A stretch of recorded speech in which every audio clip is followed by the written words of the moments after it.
Hi, my name is Jim Warner. I'm the program director at the Ohio State University Western Medical Center, and today we're going to cook chicken 3 ways. Joining me today at the John Maloney Health and Wellness Center is Mary Sheehan. She's a registered dietitian with the Columbus Public Health Department, and today we're going to focus on one-stop chicken chop, which is we're taking one chicken and we're going to make 3 recipes out of this chicken.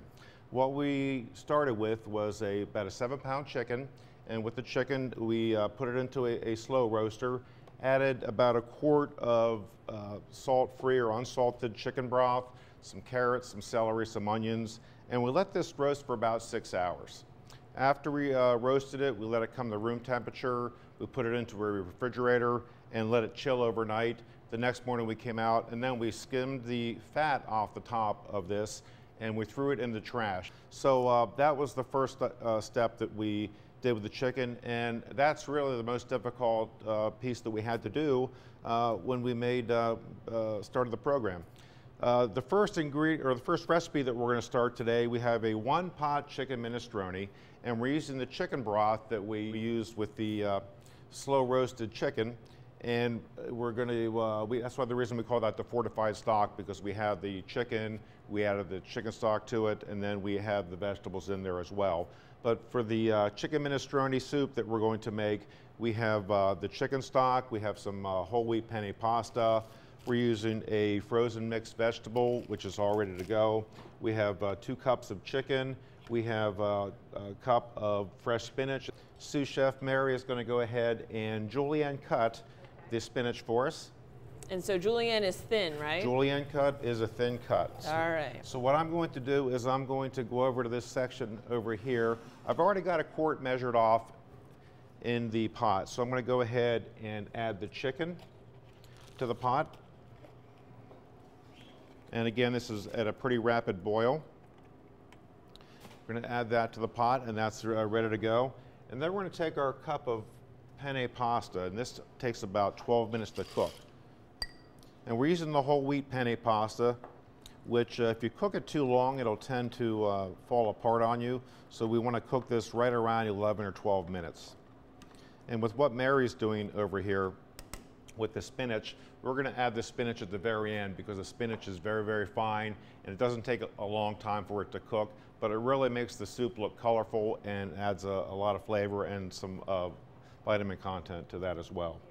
Mary's doing a great job with the julienne cuts. And with the spinach, we found with the fresh spinach, it does reduce in volume quite a bit. You can use frozen spinach for this if you like. One of the things that we found is with healthy eating, one of the most important ways to prevent chronic diseases like diabetes and obesity is to cook fresh and cook at home. It's really not that difficult, and the items that we have here are items that you probably already have in your home. And by using 1 chicken, we're able to stretch this and to make 3 nutritious meals that are extremely affordable and very convenient for you and your family. So we've got our chicken in there cooking. The next ingredient that we're going to add is our vegetables.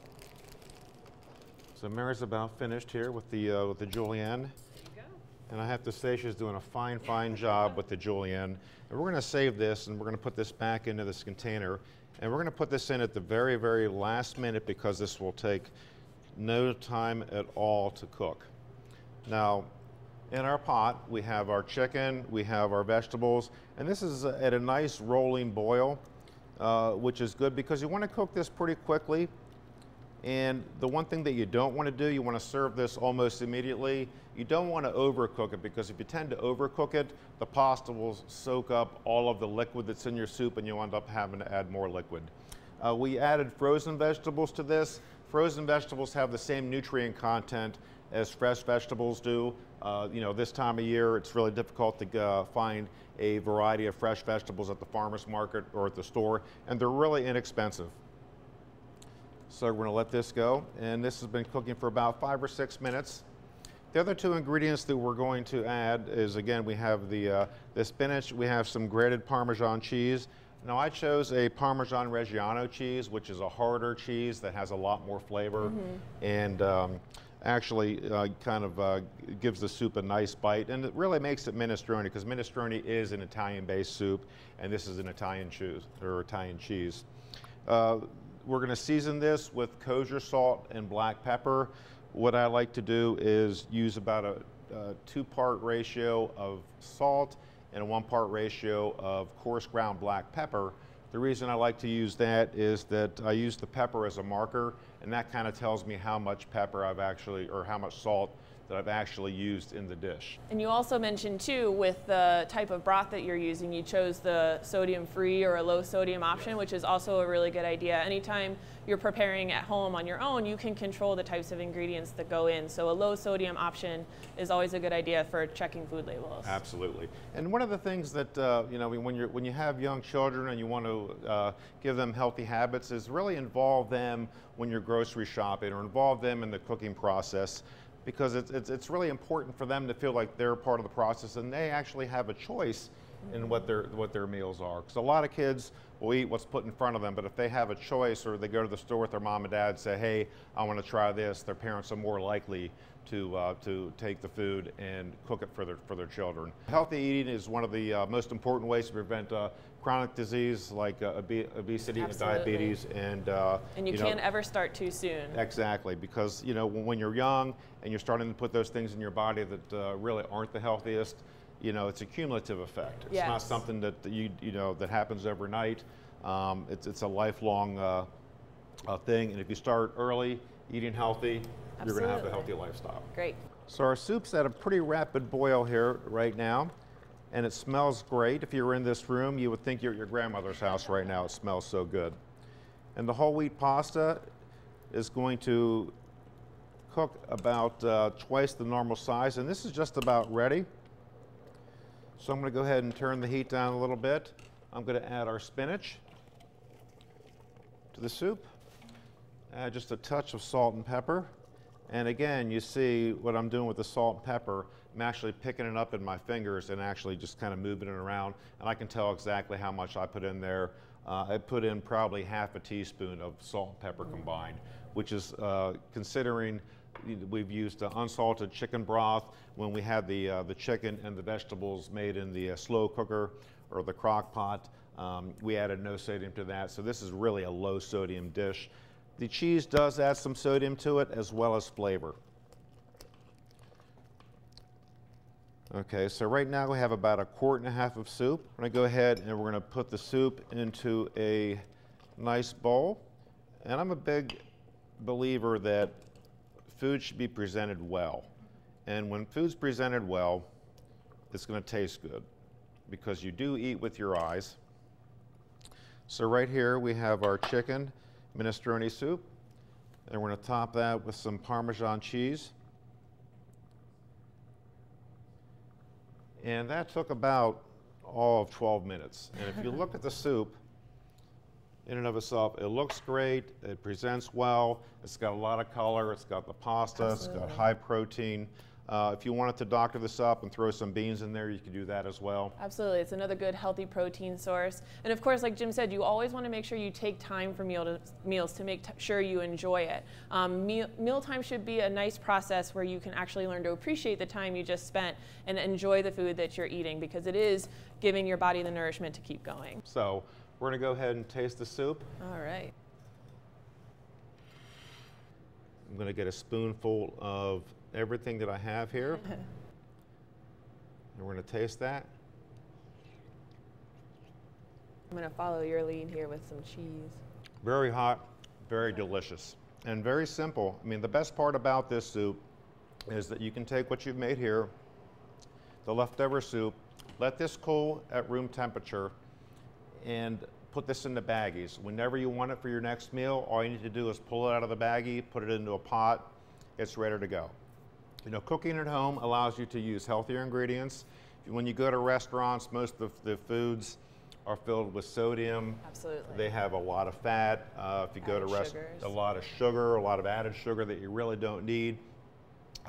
Try using healthy substitutions when you're cooking with food. I mean, if you saw what we did, we used the unsalted chicken broth, and it transforms your recipes and makes them a lot more nutritious and a lot more healthful for you and your family. and it tastes good too. So here's the soup. We think it turned out lovely. The next recipe that we have for a one-stop chicken chop is we have a chicken quesadilla. What we're using today for our chicken quesadilla is we have a red, yellow, and green pepper, we have a yellow onion, and we have some fresh garlic. We have some of the diced chicken meat that we picked from our chicken. We have a low-fat cheese that is strictly made for Mexican dishes. So this is something that you have to look a little bit for, but it has 50% fewer calories and 50% less fat than normal cheese, and it has the same nice cheese flavor profile. Sure, and the same calcium, vitamin D, things like that. Exactly, so it's really, really good for you. The recipe calls for 8-inch flour tortillas. I found some multi-grain flour tortillas that we're going to use today, which are an added benefit because most of the flour tortillas that you find are the highly processed white flour and fat and a fair amount of sodium. These are on the healthy side, so you'll see how we prepare those. We're going to start by going ahead and chopping the vegetables. And what we're going to have Mary do while I'm chopping the veggies is put together a sauce that we're going to use on top of the quesadillas. And what we're using is a fat-free Greek yogurt in place of sour cream. Now, a lot of people think they've got to have sour cream. When you taste the Greek yogurt, it's got the same acidity as sour cream. And when we add the lime to it, we might add a little bit of cilantro to that as well. You really feel like you're getting sour cream. Absolutely. And the protein benefit from Greek yogurt and a low-fat option. It's absolutely amazing. So we're going to go ahead and start chopping our peppers. Now, do you just want me to wedge this? Yeah. Okay. I'm going to switch knives. Oh, perfect. With the peppers, I'll show you a little trick. With the peppers, you want to cut on the outside of the peppers. And the reason for that is you want to leave that seed pod inside the pepper. When you have that seed pod inside the pepper, you don't have the pepper seeds all over your cutting board. So we're just going to toss that out. We've got the green pepper. And this is great if you have a garden in your backyard and you've got green peppers, or if you've got red peppers, or you go to the market, or wherever you shop, or if you get food from a pantry or the Mid-Ohio Food Bank, they always seem to have peppers. And this is one of the great uses of peppers that I think is just really fun and gives you something different to try. Now with the peppers, I'm going to take these and I'm going to slice these into about 1/4-inch slices. Okay, and by doing so, and if you notice, what I'm doing with my knife is I'm kind of using the rocking action of my knife, and I'm moving the knife back and forth on the peppers. And the reason I am doing that, and I'm also using the soft side of the pepper versus the shiny side of the pepper, if there's a spot on the knife that might be a little bit dull when you're using the shiny side of the pepper, the knife might slide off and you might be prone to cut yourself, which you really don't want to do. We have a pan over here that's heating up. Whenever you do any type of saute work, you want to make sure that your pan is already hot before you add the food. A lot of people will do saute work and they will actually put cold food into a cold pan. And what that does is you're not allowing the food to heat properly or to saute properly. You want to add food to a hot pan. The reason for that is when you add food to a hot pan, the cold food is going to reduce the temperature of the pan. It's going to take longer to cook. And when you're sauteing, you want to cook the vegetables so they're crisp. When you put them in the pan, you want to hear that sound. I mean, that's a great sound. For any chef, that means that things are really happening, things are working fast.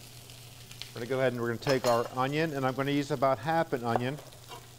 We're going to cut the top off, cut the bottom, and then we're going to take the skin off. Put that back into our container. And with our onion, you can take this and then move it toward you, and you're going to slice it. Your best bet is to try to lift this up. If you notice the way my fingers are, my fingers and my knuckles are straight up and down, and I do that so I don't cut myself. We're going to take our onion, we're going to add this to our peppers. And this is a great way to get people to try new foods, especially if they're used to just having a green pepper or red pepper. When you mix foods together, it's a good way for people to try new things and be a little bit more open. So we're going to let this saute here. This is going to be moved up on high. What Mary's going to do, she's going to squeeze about 2/4 of a lime into the Greek yogurt. Alrighty. And then she's going to add the cilantro, and she's going to stir this up, and then we're going to use that as the garnish for the quesadillas. Okay, so all we have these sauteing here. We're going to take a second pan, and we're going to go ahead and start browning up our tortillas. And you know, when you're sauteing your vegetables, the one thing that people are prone to do is they want to start turning their vegetables, start cooking the vegetables as soon as they put them in the pan. You don't want to do that, because when you turn them, you're actually reducing the temperature of the pan, and you're increasing the cooking time of your vegetables. Okay, we're going to go ahead and add a little bit of olive oil to the pan down here. Just a touch of olive oil. We're going to let that heat up a little bit. And the one thing that I didn't add to our mix here was garlic. We have a whole clove of garlic. You could use the canned garlic or the refrigerated garlic. Put the garlic into a towel, kind of press it down. The garlic is going to fall into small little pieces. I'm going to take 1 garlic clove, and what I'm going to do with that is take my knife, smash this down a little bit, and when I smash it, what it does is it helps remove the skin from the garlic, and you just toss the skin out. Put that over here. We're going to slice this garlic really, really thinly. And again, you don't have to do it It's like magic. as quickly as I do. Okay? We're going to go ahead and we're going to add our chopped garlic. A little bit of salt and pepper, not much, again about 1/2 teaspoon.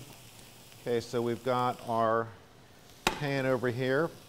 And we're going to go ahead and we're going to turn this up a little bit. And when we put our flour tortilla into the oil, we don't want to get it really, really hot, because if you put the tortilla in the pan when it's too hot, it's going to burn.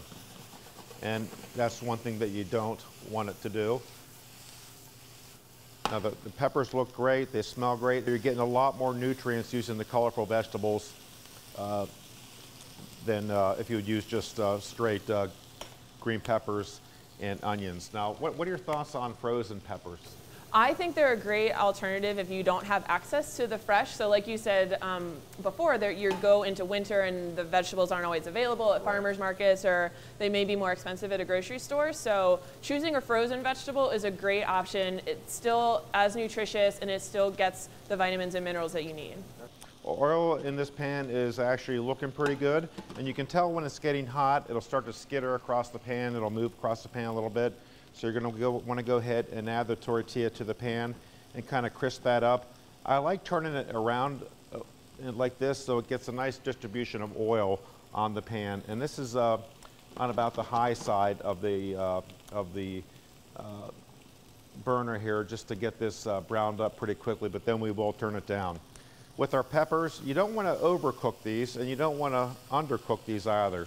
You want some crispness in the vegetables. The longer you cook the vegetables, the more nutrients you're going to lose. Now, there's a lot of debate right now about canned vegetables and frozen vegetables. From a dietitian standpoint, what's your stance on frozen vegetables versus canned? Sure. So frozen tends to not have as many preservatives added to it. In the canning process, a lot of sodium has to be added, but canned vegetables are still a great option. You want to make sure you're checking the food label, so buying a low sodium or a no salt added canned vegetable is going to be the best way to go ahead to make sure that you don't have too much sodium added to those, but you still get a lot of nutritional value from those vegetables. That's great. Okay, so our tortilla, you can see here, is starting to work, and you can actually tell if you look at the tortilla, it'll start to puff up. It'll start to get little bubbles in here, and what that is, that's the two sides of the tortilla starting to separate a little bit. So we're going to go ahead and we're going to flip him over, and he's a little bit browned, and what we want is just a little bit of crispness to the tortilla, but not a whole heck of a lot. So Jim, you used olive oil, which is full of healthy fats, heart-healthy fats. If someone's a little bit concerned about using oil, is cooking spray an okay alternative, or what do you suggest for You could use cooking spray, but if you use cooking spray, you would want to spray down the tortilla first as opposed to the pan, because if you put it in the pan, it's just going to all go to one side and kind of congeal in one section, so you want to spray that by itself. This tortilla is just about ready. You can see we've got some color on the tortilla here. We've got some brown on the tortilla, so that is good. We're gonna go ahead and pull him out, and we're gonna put him on a towel just to kind of soak up some of the oil. We're gonna add our second tortilla to the pan here. And the vegetables, you can start to smell the caramelization of the onions. It's actually the sweetness of the onions. Onions contain a lot of natural sugar, and you're starting to smell the sweetness of the onions in this dish here.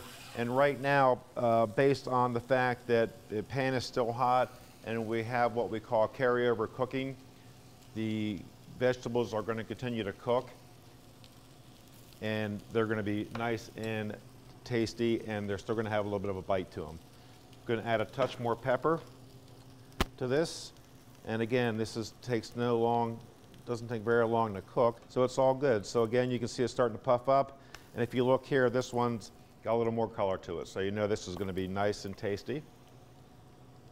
Are there different herbs and things that you would use to use seasoning instead of a salt that maybe people could grow in their garden or on their windowsill? Well, for the Mexican food, the big ones for me would be cumin, okay, which is great in and of itself. I've been in a pinch before where I've actually taken taco seasoning mix, okay, where I didn't have cumin, because the taco seasoning mix has a lot of those flavor profiles in there. The downside to using a mix, it has a lot of sodium in it, so that's one thing that you want to kind of avoid. So we added some of our chicken to that. We've got our low-fat Mexican cheese. We're going to put this the whole way around here. Then we're going to take our tongs, and we've got our colorful veggies here.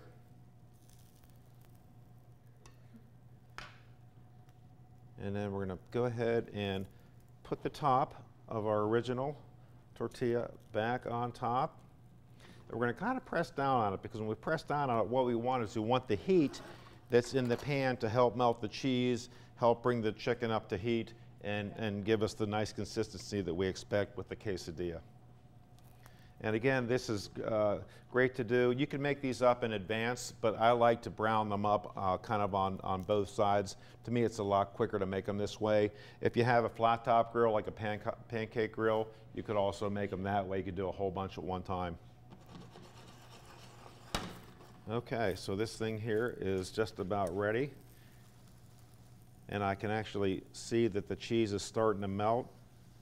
So I'm going to flip this over, and we're going to heat the other side quickly, and then we're going to put this onto our pan. So this is probably just about ready to go. And we lost a couple of our ingredients, but we're going to put those back in here. Put this on our board, and actually you can see in here that the cheese is melted. The chicken looks good. Okay, so what we'll do next, we're going to go ahead and take our quesadilla. We've let this rest for about a minute. We're going to go ahead and cut this in half this way. Cut it in half this way. I'm going to go and put this on the plate. And then Mary's going to go ahead and add the piece de resistance. Ah, a dollop on each. A little dollop on each. And you can also add some salsa to this, which would be great. You could use homemade salsa, or you could make use the jarred salsa. Absolutely. And this looks great. It smells wonderful. And just add one more little garnish to it, because I love fresh cilantro. It smells really good. We're going to take a little cilantro sprig, put that on top, and there we have a wonderful low-fat quesadilla that's high in nutrients, and it's got a lot of fiber. It's got a lot of the things that we want when we're eating, and it just looks good too. We're ready for our third recipe for our one-stop chicken chop.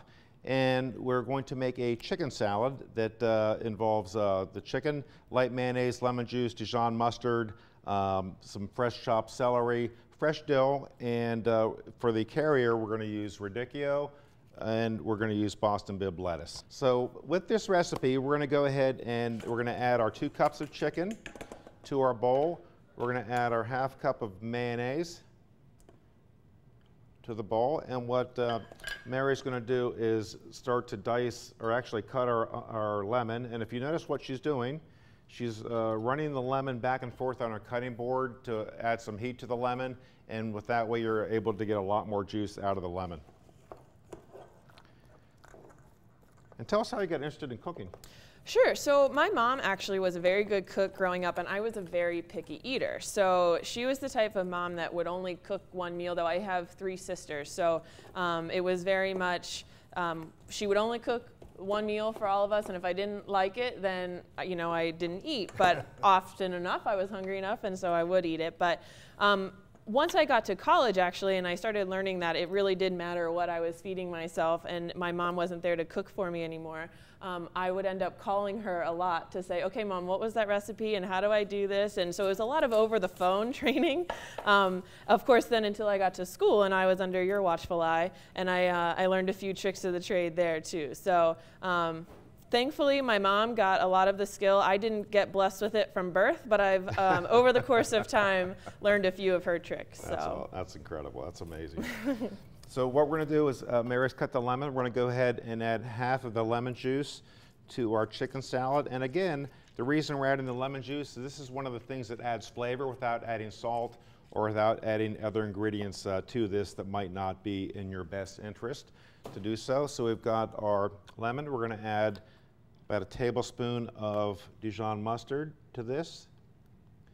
I wouldn't use ballpark mustard or any kind of a real light yellow mustard to this because it would really discolor your chicken salad.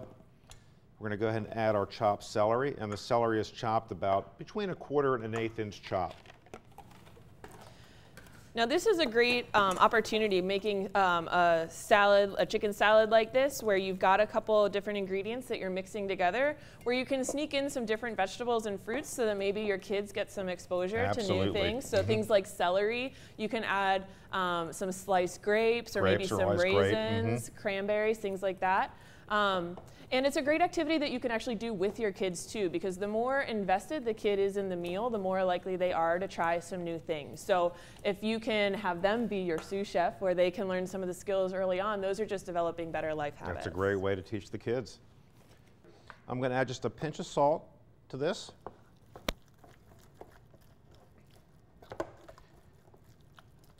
So that looks pretty good. I'm going to go ahead and grab this dill here and sprinkle this in the chicken salad. And this is about ready to go. So we're going to go ahead and add about 3 ounces of our chicken salad mix to each one of our little cups, our radicchio cup.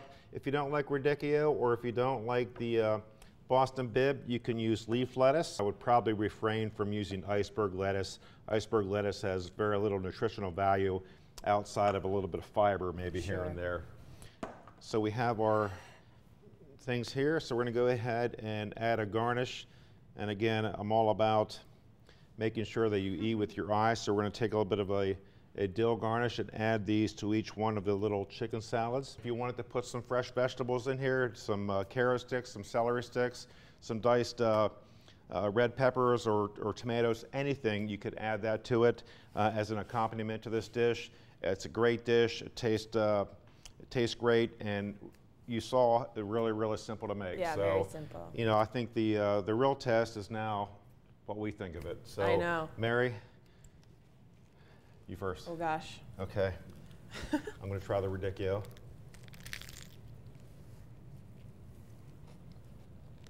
That's very good. It's amazing.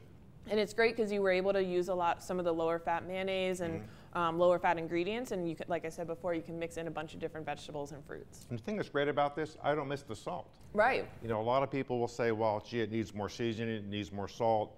I don't feel like I'm missing anything in this. Yeah, using seasonings like dill or lemon and natural flavors is a great way to enhance that without adding more salt. And I think we're getting a nice crunch from the vegetables as well. So absolutely. It's very good. So there we have it. There's our chicken salad. I also want to thank the John Maloney Family Health and Wellness Center and our sponsors, Columbus Public Health and the Ohio State University Ross Heart Hospital's Wellness Series. Stay tuned for our next dish on Delish, and we look forward to seeing you again.